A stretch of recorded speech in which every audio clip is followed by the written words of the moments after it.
পশ্চিম মেদিনীপুরের মোহবনী বিপ্লবী ক্ষুদিরাম বসুর জন্মভিটে। দেশের স্বাধীনতা আন্দোলনে ক্ষুদিরাম এক অমর অধ্যায়। বাংলা সিনেমায় ক্ষুদিরামের নামে অসম্মানজনক সংলাপ অনেকেই মেনে নিতে পারছেন না। পরিচালক রাজ চক্রবর্তীর বিরুদ্ধে সরব ক্ষুদিরামের গ্রামের বাসিন্দারাও। বিপ্লবীর অপমানে কারো চোখে জল। ওনারা চলচ্চিত্র জগতের মানুষ, ভারতবর্ষের স্বাধীনতা সংগ্রাম নিয়ে ওনারা ধারাপাত পড়েওনি আর কোনো জানেওনি।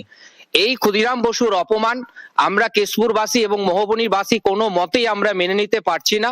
ওনাকে এই ভারতবর্ষের স্বাধীনতা সংগ্রামের ইতিহাস এবং পথ জানা দরকার এবং প্রয়োজন আছে। ইনার এই বক্তব্য জন্য আমরা কেশপুরবাসী সহ পশ্চিম মেদিনীপুর জেলায় তীব্র ধিক্কার এবং প্রতিবাদ জানাই। সাংস্কৃতিক মর্ম ভাবাপন্ন মানুষ একজন, উনি কিভাবে এই ভাষাটা ক্ষুদিরামের ব্যাপারে কি করে উনি প্রয়োগ করেছেন, এটা খুবই লজ্জাজনক, দুর্ভাগ্যজনক। আমরা মোহবনী গ্রামবাসীর পক্ষ থেকে ওনার শাস্তি দাবি করছি। এত কষ্ট হচ্ছে যে যেটা বলা সম্ভব হয়ে উঠছে না।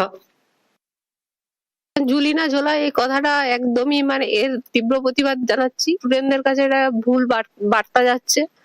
আর উনি যেহেতু শিল্প সংস্কৃতি জগতের মানুষ, এই জগতের একদম পুরো কলঙ্ক।